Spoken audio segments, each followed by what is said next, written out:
nege tan ani wolonfila Bamako ana laminina anga foli be an lamɛbagaw bɛɛ lajɛlen ye Mali kura kɛnɛ sigikan ye nin ye ka bɔ studio 57 kɔnɔna la VOA soba la Washington DC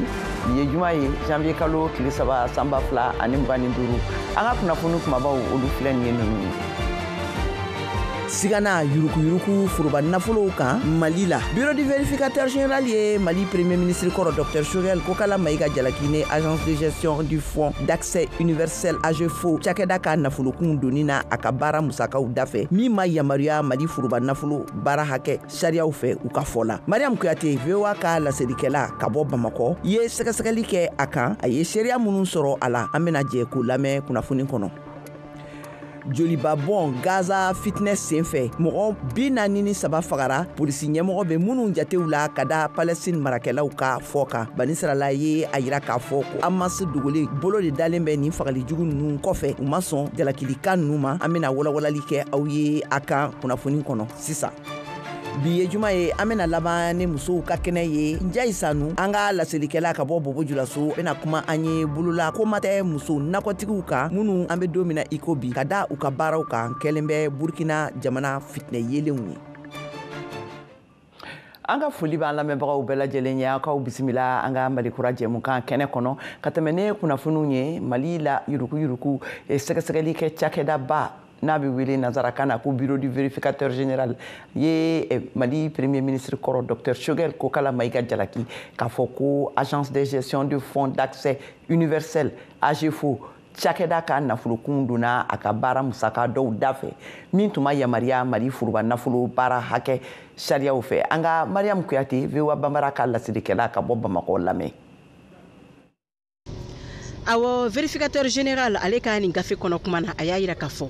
ko décembre kalo o san 2023 kɔnɔna na ko sefa wari o million 34 a n'a kunkanfɛn o de ŋanamuna Dr Choguel Kokala Maïga Mali ministre ɲɛma kɔrɔ ale ka mission 2 senfɛ a mission fɔlɔ ko kɛla kɔnɔbugukaw fɛ yen nɔ min yɛrɛ senfɛ sa ko sefa wari million 15 o de ŋanamuna ko ka sɔrɔ a mission yɛrɛ o musaka tun bɛ bɛn 15 de ma a mission 2nan ko kɛla dalala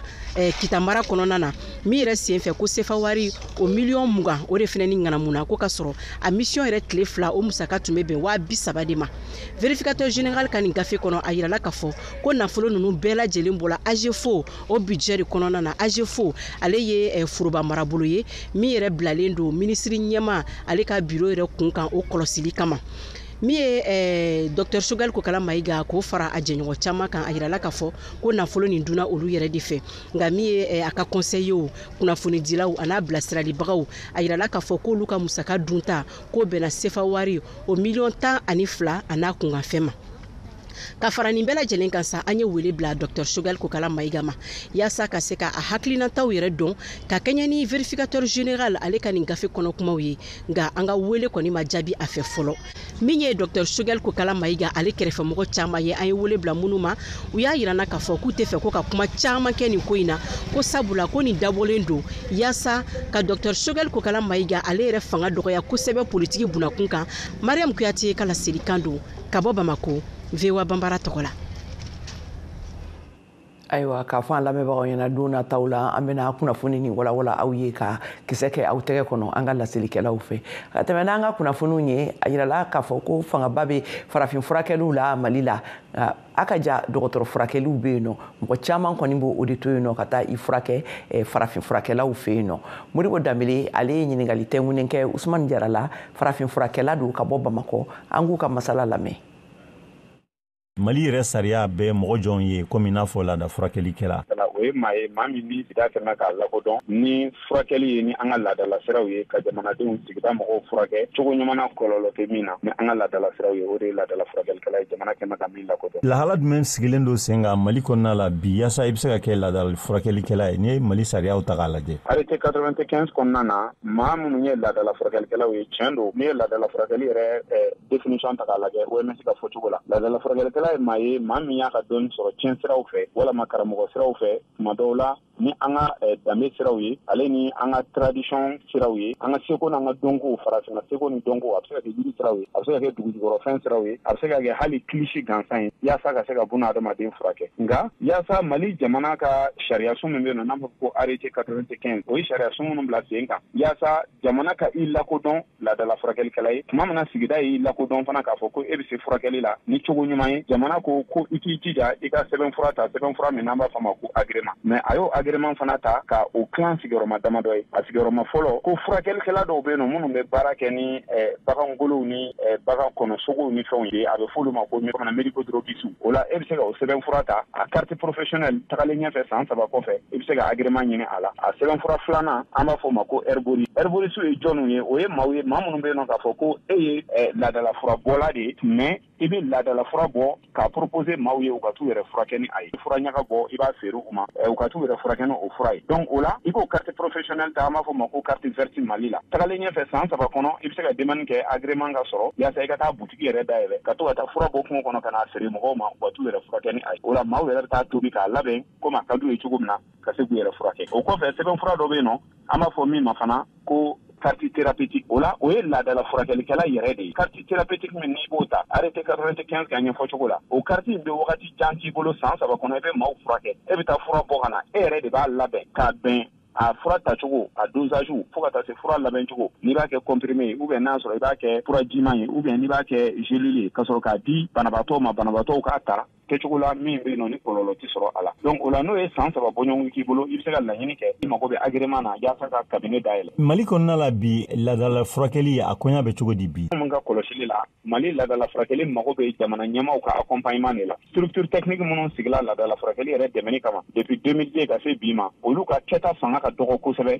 wa tuma dɔw la an mago bɛ kunkolo minnu na pour que ka se ka an dɛmɛ ani ka se ka an faamu an ka jɛn ka sariya sira dɔw ta ɲɔgɔn fɛ laadala furakɛli ka taa ɲɛ o ko gɛlɛya bɛ Mali kan kosɛbɛ parce que laadala furakɛlikɛla tɛ Mali la min b'a fɔ ko structure technique dɔ ye accompagnement k'i ye yaasa i ka baara ka se ka ɲɛ i bolo banabaatɔw ka se ka kisi ka bɔ i ka fura kɔlɔlɔw tɔɔrɔ ma donc o gɛlɛya bɛ Mali kan kosɛbɛ. An y'a mɛn k'a fɔ ko nin wagatinin na k'i ye gafe dɔ bɔ laada furakɛli koɲa kan Mali kɔnɔna la i bɛ se ka mun de fɔ an ɲɛna o ka gafe in kan. An ye gafe min sɛbɛn a gafe tɔgɔ de ye ko pouvoir qui guérit en Afrique gindo min bɛ mɔgɔw furakɛ farafinna o tɛ gindo wɛrɛ ye n'i ye laadala furakɛli ta k'a lajɛ laadala furakɛli bɛ kɛ ni cogoya caman ye anw fɛ yan nɔ an b'a fɔ ko maa minnu bɛ furakɛli kɛ ni yiri ye maa minnu bɛ furakɛli kɛ ni kilisi ye maa minnu bɛ furakɛli kɛ ni suya ye maa minnu bɛ yen nɔ n'u bɛ furakɛli kɛ ni ji ye walima dugukɔrɔfɛnw ye kɛcogo de b'a la organisation ouest africaine de la santé à travers l'OMS olu ye fɛɛrɛw bila sen kan k'a fɔ ko méthodologie de pratique de la médecine traditionnelle laadala furakɛlikɛla bɛ se ka yiri bɔ k'a kɛ ka maaw furakɛ u ka se ka nafa sɔrɔ a la cogo di k'a sɔrɔ a kɔlɔlɔ fanga ka dɔgɔ fura yɛrɛ n'i ye yiri bulu ta k'a lajɛ yiri bulu kilo 1 a kan ka tobi ji litiri joli la yaasa a nafamayɔrɔw bɛɛ ka se ka bɔ ka kɛ fura ji la wa banabaatɔ k'a ta k'a sɔrɔ a ma kɛ surdosage ye a ma ani fura yɛrɛ tacogo ani fura kelen kelenna bɛɛ lajɛlen yɛrɛ a emballé cogo an kumana olu kan ani an ka laadala jiri minnu bɛ yen nɔ k'a fɔ k'u kanunen don kosɛbɛ farafinna kɔnɔ o bɛ se yiri 200 bɔɲɔgɔnko ma an ye olu bɛɛ lajɛlen tubabukan tɔgɔ ani a bamanankan tɔgɔ an ye olu fara ɲɔgɔn kan gafe in kɔnɔ ka tila ka yiri ninnu a nafaw a n'a kɛcogo ɲuman kɔlɔlɔ tɛ min na an y'olu sɛbɛn nin gafe in kɔnɔ ani Mali laadala furakɛli sariyaw yɛrɛ ka taa se Congo ani an dafɛ jamana caman ma olu ka sariya min kumana laadala furakɛli yɛrɛ kan k'a réglementer k'a kɛ kɛcogo ɲuman na ka bɛn ni nin jamana ninnu ka tagabolo ye an ye o sariyaw sɛbɛn yaasa laadala furakɛlikɛlaw ka bɔ kunfɛ taga la an bɛɛ lajɛlen ka jɛn ka ɲɛtaga sɔrɔ farafinfura ka ɲi mais kɛcogo juguya kama i bɛ se k'a kɛ sababu ye ka bɔnɛ se a tabagaw ma. Aw ni tubabufura baarakɛlaw a bɛ ɲɔgɔn kalama. An mago bɛ min na laadala furakɛlikɛlaw ni farafinfurabɔlaw k'u tɛgɛ di ɲɔgɔn ma o gɛlɛya de bɛ Mali kan mais an mago bɛ fara ɲɔgɔn kan min fana na an ma se k'o sɔrɔ gɛlɛya tɛ nanzara furakɛlikɛlaw fɛ gɛlɛya tɛ farafinfurabɔlaw fɛ mais ɲɛmaaw yɛrɛ damaw de kan ka gɛrɛ ɲɔgɔn na ka ɲɔgɔn faamu yaasa bɛɛ lajɛlen kɔfɛ ma ka se k'i tɛgɛ di ɲɔgɔn ma. An b'a dɔn k'a fɔ a ye lajɛrɛ mun kɛ nin y'a tile damadɔ kɛra mais laɲini bakurubaw yɛrɛ o ye mun de ye. Laɲini kumaba minnu bɔra a kɔnɔ o de ye bi Mali laadala furakɛlikɛlaw mago bɛ u yɛrɛ tɔgɔ la ordre ka yaasa laadala furakɛli bɛ se ka ɲɛnamaya cogo min na ani k'a kɛ kɛcogo ɲuman na. Alamisadon sufɛla la a yirala k'a fɔ ko tasumaba ye kantamanto sugu yuguyugu fini feere sugu minɛ k'a jeni k'a ban pewu Akara Ghana faaba kɔnɔna la ka a feerekɛlaw caman ani jamana yɛrɛ k'a sɔrɔ nasira dɔw bila gɛlɛyabaw kɔnɔ. Ayiwa sisan an bɛ taa an semafa ka taa Gaza n'o ye banisirala ye kɛlɛ min bɛ banisirala ani Gaza ni ɲɔgɔn cɛ yɛrɛla k'a fɔ ko joliba bɔn de kɛra kosɛbɛ da fila tɛmɛnin ninnu na mɔgɔ 43 fagali polisi ɲɛmɔgɔw bɛ minnu jatew la laseliw kɛra Palestine marakɛlaw fɛ banisirala jalaki ne banisirala ka jalakiliw ye ka kɛɲɛ ni a waleya ye Mariam Traoré. Mugu fodon dɔ kɛra kɛlɛɲɛbolilaw dagayɔrɔ la Alimawasi bande Gaza woroduguyan fan fɛ mɔgɔ 11 ɲɔgɔn de fagara o senfɛ min fanba bɛɛ lajɛlen ye musow ani denmisɛnnin fitininw ye kɛnɛya baarakɛlaw de ye ni kunnafoni lase Gaza polisiw ka ɲɛmɔgɔ Mohamed Salah ka fara a yɛrɛ ka dangan kan n'o ye Osam Shawan ye olu sɔrɔla maa kasaratɔw fɛ nin kɛra u ka jamana kɔnɔna ministri ka laseli ye yɔrɔ min ɲɛmɔgɔya bɛ Hamasi bolo Israel jamana finitigiw olu ka fan fɛ fɛnɛ ye laseli kɛ k'u ye ni mugu foro min kɛra de ka ɲɛsin Osam Shawan ma ale min jatilen don inafɔ Hamasiw ka finitigi ɲɛmɔgɔ dɔ bande Gaza woroduguyan fan fɛ u ka ni kunnafoni di senfɛ ma kunnafoni jɔnjɔn fosi di Mohamed Salah ale ka fagali kan Israel jamana ka finitigiw ye dɔ fara u ka sanfɛ mugu furu ka kunu alamisa bande Gaza fanfɛ yɔrɔw la min fɛnɛ kɛra sababu ye ka mɔgɔ 26 ɲɔgɔnnin bɔnɛ 10 olu fagara u ka jamana kɔnɔna ministri so min bɛ Gazawi n'a filɛ nin ye Khan Younes o mara la a sanfɛ mugu furu kɛra sababu ye ka kasara bin kɛlɛɲɛbolila caman ka minnu bɛ Jabaliya Shati ani Magazi o kɛlɛɲɛbolilaw dagayɔrɔ la Israel jamana finitigiw ye a lase o de kɔfɛ ko u ka dangarili tun ɲɛsinnen don Hamasi ka finitigi jɛkuluw ma olu minnu ka wulikajɔ fanga ka bon ni yɔrɔ kofɔlen ninnu na u ka duguduguli cakɛda so min filɛ nin ye jamana camancɛ fanfɛla la n'a ɲɛmɔgɔya fɛnɛ bɛ Hamasi ka finitigi kuluw bolo ko u ka wulikajɔ dankarili ɲɛsina olu ka cakɛda yɔrɔ camanw ma Khan Younes yɔrɔ min lakodɔnnen don ni baɲumankɛ tɔnw olu ka dɛmɛ kɛyɔrɔ ye Israel jamana ye jalaki bi Hamasi ka finitigi kulu kan k'a fɔ ko u ye dankari u ka sigida dɔw la ko cogo min na u bɛ se ka dɔ fara u ka walejuguw kɛli kan o kunnafoni ninnu bɛɛ lajɛlen nkalontigiyara Hamasi ka finitigi jɛkuluw fɛ ni kunnafoni bɛ dansigi an ka kunnafoni tako fɔlɔ waati la an bɛ na an tulo kɛrɛmu bɔ ka segin ka na sisan a ye to nɛgɛ ka kunnafoni tɔw b'an bolo an bɛna walawalali kɛ aw ye sisan waati filanan kɔnɔna la a k'an bɛɛ sɔɔni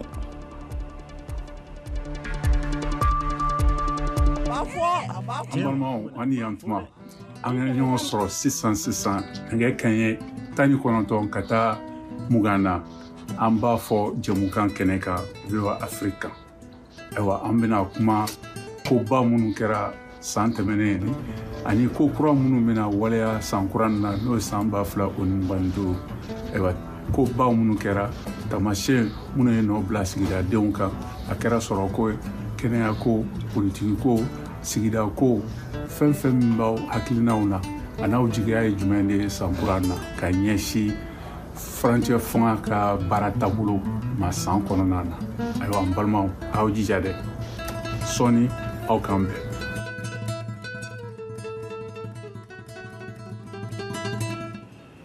ni y'an seginne ka na an ka kɛnɛ kan k'a fɔ an lamɛnbagaw ɲɛna an bɛ malikura jɛmukan kɛnɛ de kan ka lamɛn ka bɔ studio 53 kɔnɔna la VOA so b'a la Washington DC ayiwa kunnafoniw tɔw olu filɛ nin ye ninnu ye an bɛ na taa lamɛriki jamana na yan yɛrɛla k'a fɔ ko fɛn min ye gundo cakɛda ka foroba fanga cakɛda minnu ka kan ka bayɛlɛma ne a layidu dira Donald Trump fɛ a ka fanga a bolo mana don fanga la waati minnu na an ka Jeff Seldin VOA ka kunnafoni dila ka sɛgɛsɛgɛliw a ye minnu kɛ a kan lamɛn n'a mana bɛ bɔ an ye Lamisa Sangare fɛ laseli don min balila mɔgɔ caman na FBI ɲɛmɔgɔ Christopher Wray y'a lase a ka baarakɛlaw ma ko ale bɛna a jɔyɔrɔ bila ni jamana ɲɛmɔgɔ sugantilen Donald Trump ye fanga ta Christopher Wray FBI ɲɛmɔgɔ fɛn min tɛ se ani fɛn min man kan ka yɛlɛma fiyewu o de ye anw ka yɛrɛdi ye ka kɛtaw kɛ o cogonin na waati bɛɛ ne hakili la fɛn min bɛ a tɔ diyala Trump ye ko kura k'a tun bɛ min miiri a ye o ye ani ko Trump tun bɛ miiri ko kiiri minisiriso ka dantɛmɛkow don FBI ta kɛrɛnkɛrɛnya la ka taga ko tɛ ten sɛgɛsɛgɛlikɛyɔrɔ la min tun man kan ale tun sugantira Trump fɛ yɛrɛ ka FBI ɲɛ minɛ janni Wray ka ŋaniya jiran ka ka marafanga dan sigi min tun ka kan ka kɛ san 10 a ye sariyatalaw kunbɛn ka ka daliliw daw ɲɛkɔrɔ sɛbɛntiyali ko la John Fortier American Enterprise cakɛda so Mise Patel san 44 o ye foroba lafasalikɛla kɔrɔ ye ani marabolo kiri nɔminɛbaga don min delila ka kɛ kɔrɔsigi jolenɲɛ lakana baaraw la ani Pentagon la Trump ka fanga sarati fɔlɔ kɔnɔ. Fɛn dɔ Patel labɛnnen don ka min fɔ a kan kɔrɔtalen. Kash Patel, FBI ɲɛmɔgɔ sugantilen. I think what really makes him attractive American Enterprise Institute. Ne hakili la fɛn min bɛ a tɔ diyala Trump ye ko kura k'a tun bɛ min miiri a ye o ye ani ko Trump tun bɛ miiri ko kiri minisiriso ka dantɛmɛ kow don. FBI ta kɛrɛnkɛrɛnya la ka taga ko tɛ ten sɛgɛsɛgɛlikɛyɔrɔ la min tun man kan.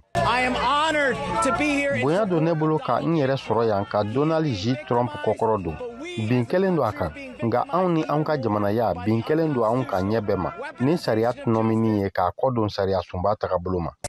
Mise Patel ye a sinamaw ladimina laseli ye ko ale bɛ Washington barada jabala datugu ko ale bɛ FBI ka kɔlɔsili se dɔgɔya ani ko a bɛ barada in ka dugula kunnafoniw kundama dɔgɔya. A ye wele kɛ fana ka fanga ɲɛwo kɔnɔna lanɔgɔ ani a ka gafe Government Gangsters kɔnɔ o min bɔra 2023 baarakɛla 60 tɔgɔ jiranen don k'u tun sɔnnen tɛ Trump ye. John Fortier, American Enterprise cakɛda so.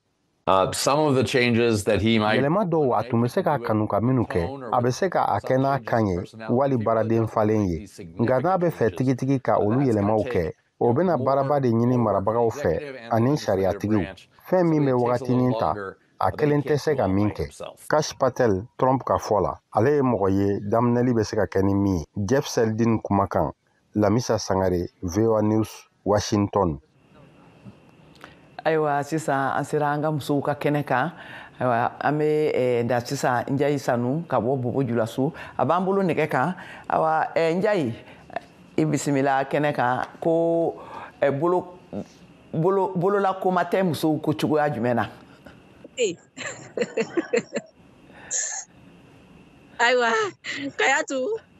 i ni ce kosɛbɛ n ka sankurafori b'i ye n ka sankurafori bɛ VOA Banbara lamɛnnikɛbagaw bɛɛ ye bi nin na ni san 2025 kɔnɔ ne nisɔndiya nɔ tuguni ka ele bɛn musow ka kɛnɛ kan san kuduru bɛɛ an bɛ diɲɛ fan mumɛ bɛɛ kɛ ni an sen nɔ ye muso bɛ fan o fan ka taa an baro n'o ye ka se k'u ka Aminako bila nin kɛnɛ kelen nin kan bi an y'an ɲɛsin bolomakote nankɔra ayiwa k'a lɔn ko tilemana wagati o maa kɔnɔ don kosɛbɛ bolomakote kanw fɛ bɛɛ ɲɛsin no nin yɔrɔ nin ma min sigini filɛ nin kan kɔnɔna na yɔrɔ belebeleba lo tigɛ no ka di o ma min bɛ taara hectare 60 ni kɔra n'o ye sɛnɛkɛyɔrɔ ye n'a sɛnɛ fangbagaw bɛɛ ye musow le ye an m'a ye wa an ɲɛ tɛ suura an ɲɛ tɛ gɔyɔ n'a filaburu ni aubergine ninnu ni musakaw ra nin bɛɛ ye jɔyɔrɔ ye musow nin yɔrɔ bɛ min na n'o ka ca kosɛbɛ ayiwa nin bɛ kɛ sababu ye olu fɛ ka jɔ ni u ka gasow ye ka jɔ ni u ka denbayaw ye ka tila k'o bolonɔ bila an ka jamana nafolo yiriwariw kan nka a k'a lɔn baara min lo a tɛ taa ni gwɛlɛya kɔ olu ka Aminako belebeleba o ye mun ye bi o ye jiko ye bari o bɛ ji bin ni o bolo ye le u ka Aminako ye fɔlɔ u kana na wuli k'o bɔ ɲayɔrɔ la lon ma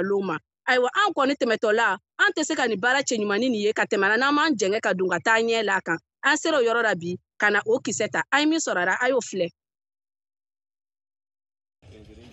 Bolomako tɛ kɔ bolo n'i ye nankɔ foro ye i bɛ min filɛ f'i ɲɛ dan kerebere bɛ yen chupompe bɛ yen persil ni céleri hali cornichon n'a fraise i mana fɛn o fɛn laɲini ka na dagara a bɛɛ bɛ sɛnɛ yan ni baara belebele min filɛ ten o bolo laani lo ka bɔ musow yɔrɔ Asita Sanu ale ye salati sɛnɛla ye. Ne kɔni y'a filɛ n wolofaw fɛ olu tu baara an fana bɛna jeni sama an bɛna jeni sama ka tɔgɔ kɔrɔsigi kɔfɛ donc o fana b'a kɛra nin an y'a kɔrɔsi k'a sɔrɔ fana. Kɛnɛ mana ci bolomako tɛ musow tɛ sigira bɛɛ ɲa sini lo nankɔ baara ma. Asita Sanu ye hɛrɛ caman sɔrɔ salati baara ra. San kelen kɔnɔ quoi i bɛ se ka sɛnɛ ta kalo 6 ra a bɛ se ka bɛn moto tasi ɲa 10 ɲɔgɔn ma salati wari i bɛ se ka dumuni san ka nan yɛrɛ san ka safunɛ san fana ka fani ko denmisɛnw ka ekɔli dara ka wari fana a bɛ se ka bɔ a ra. Cɛw bɛ jɔyɔrɔ fa foro baara ra ninnu muso ninnu b'o fiti. Adama Sanu ale ye nankɔ sɛnɛlaw ka ɲɛmaa ye bolomako tɛ. An tɛna nkalon tigɛ a ye bisi an fɛ yan cɛw ma deli ka sanni kɛ a bɛɛ ye musow le musow jɔyɔrɔ ka bon bisi tiɲɛ yɛrɛ la ni musow mana san an fɛ ka taa feere an ka bɔ t'a la voilà et puis muso dɔw fana minnu bɛ jardin kɛ a fana tiɲɛ yɛrɛ la o ji jan lo bisi o bɛ musaka caman kɛ a la ni muso yɛrɛ tɛ baara nin ti ɲa dɔw yɛrɛ b'a ta ka taa feere Abidjan. Ni min t'a sɛnɛ na i bɛ taa sɔrɔ o b'a jago kɔnɔ i n'a fɔ Alimatu Sanu. An bɛ san 20 bɔ a la an b'an dara dumuni kɔni sɔrɔ ni salati nin tuma dɔ an t'a san 10,000 na tuma dɔ i bɛ se ka san 2,000 tuma dɔ yɛrɛ bɛ tɛmɛ 2,000 kan ni sanni yɛrɛ bɛ yen tuma dɔ i bɛ se ka 7,000 ta ɲɔgɔn san ka taa feere a bɛ ban mɛ tuma dɔ yɛrɛ fana a tɛ ban. 7,000 ta nin i bɛ se k'a feere joli ɲɔgɔn? I bɛ se k'a feere i bɛ se ka 500 500 ɲɔgɔn sɔrɔ tile kɔnɔ. Mɔgɔw bɛ bɔ fo Kinjan ka na sanni kɛ yan ka taa feere u ka sugu ra. Awa Sebugo ale ye firiya muso ye min lɔni yatimaden 3 ye kabini san 6 ala ni feere ni sababu. N'an bɔ 5 heures du matin an bɛ yan yan'an bɛna taa se so 22 heures 21 heures b'an sɔrɔ an bɛ se du kɔnɔ fɔlɔ sigan baara mɛ an fana bɛ dɛmɛ la yɛrɛ ka dumuni kɛ denmuso ninnu fakɛ banna san 7 le ye nin e fana y'i sari baara daminɛ san 6 le ye nin fana lɔrɛ n'a ye denmuso ko ekɔli fani a bɛɛ baara. Ni sanni lo o kɔni bi kɛ a ɲɛma fo wagati dɔ n'an fɛn b'i dɛsɛ Awa Sanu ale ka bi nakun tɛna ɲɛnabɔ. Bi paro lo fɛ n nana jardin tigi ko n tɛna foyi sɔrɔ n bɛna kɛ di n dusu man di.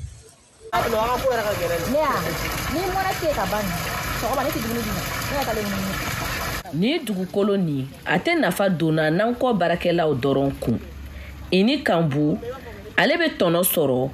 ku ani woso feere ra. A san 10 kɔ le ni ne bɛ sɔrɔ ka don ka woso ani ku ne b'olu bara ka don ka feere o ma sɔgɔma fana bɛ taa sɔrɔ kɔntala tɔgɔ jugu fɔ. Walisa an ɲɛ kala ninnu muso ninnu kan an ye fajari dalu dɛndɛ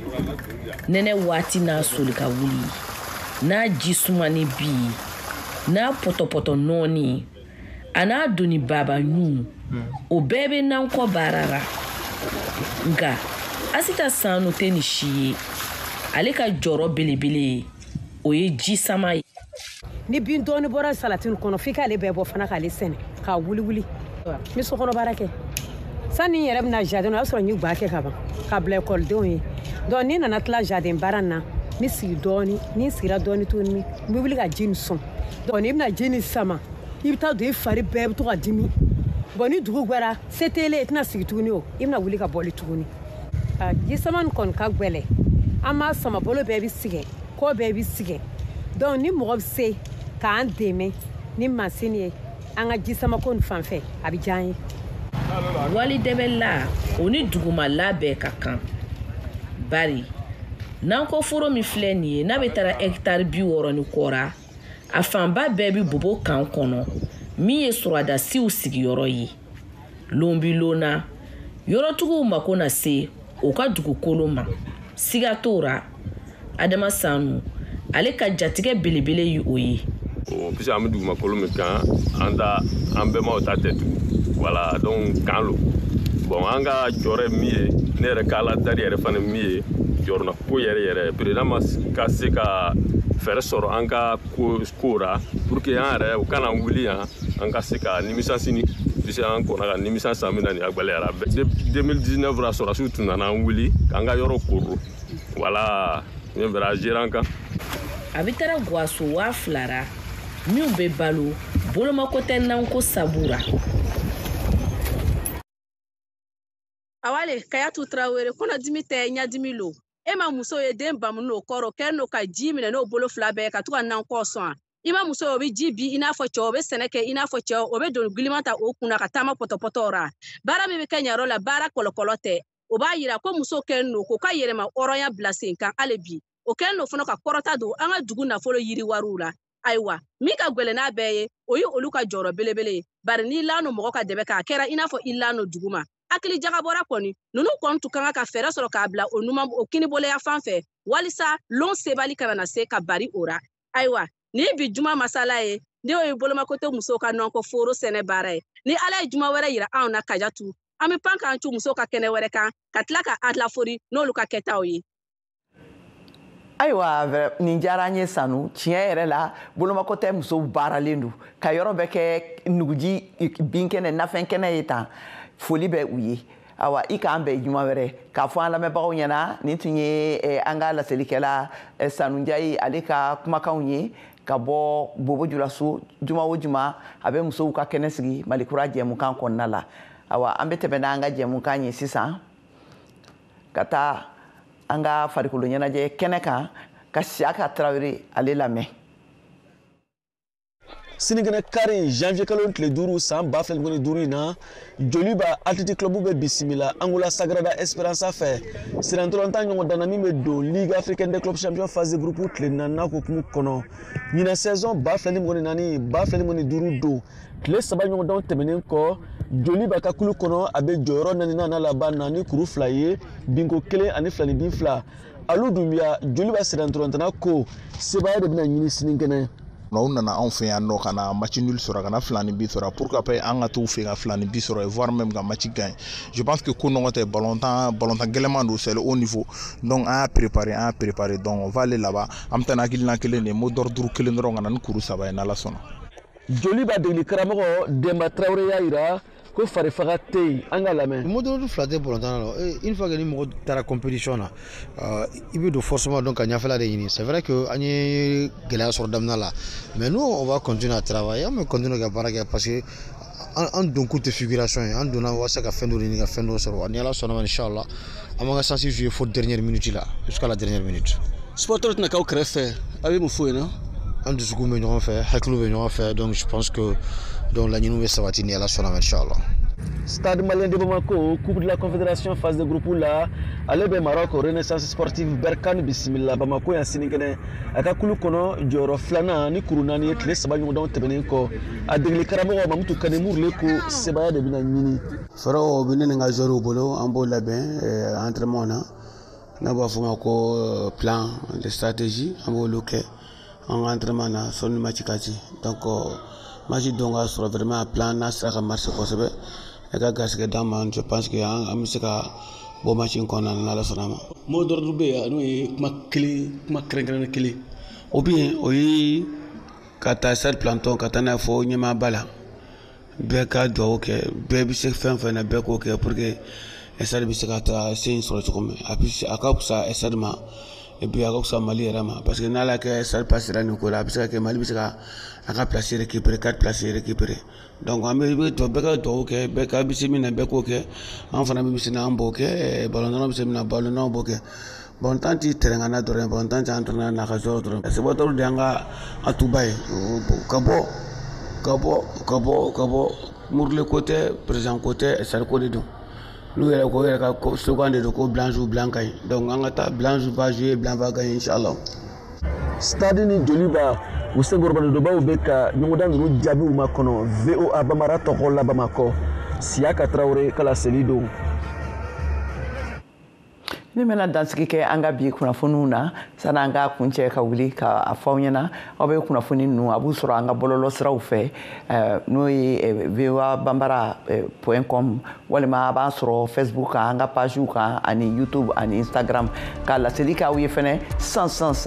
fitirimagɛn waati la n'o ye nɛgɛ ɲɛ 19 ye aw bɛ Mohamed Touré sɔrɔ an b'a fɔ kɛnɛ kan bi a kɛlen bɛ ka kɛnɛsigi kɛ koba minnu ye san 2024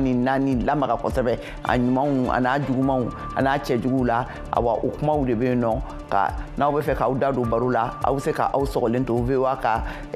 kunnafoni siraw la WhatsApp fɛ yaasa aw bɛ se ka connecter a la o kuma na nin ye an ka san dɔgɔkun fɔlɔ kunnafoniw kuncɛlen ye awa ka foli ani tanuni lase an ka radio partenaires ani an ka télévision partenaires ma minnu bɛɛ bɛ farafinna gun kan awa jɛmukan a labɛnna Blanche Sanu fɛ a laseli kɛra o ye ne Kɛyatu Tarawele fɛ a k'an bɛn dɔgɔkun wɛrɛ.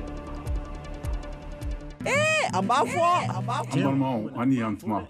an ka ɲɔgɔn sɔrɔ sisan nɛgɛ kanɲɛ 19 ka taa 20 na an b'a fɔ jɛmukan kɛnɛ kan VOA Afrique ayiwa an bɛna kuma koba minnu kɛra san tɛmɛnen ani ko kura minnu bɛna waleya san kura na n'o ye san 2025 ayiwa koba minnu kɛra taamasiyɛn minnu ye nɔ bila sigidadenw kan a kɛra sɔrɔ ko ye kɛnɛya ko politiki ko sigida ko fɛn fɛn min b'aw hakilinaw na a n'aw jigiya ye jumɛn de ye san kura na ka ɲɛsin furancɛ fanga ka baara taabolo ma san kɔnɔna na ayiwa an balimaw aw jija dɛ sɔɔni aw k'an bɛn.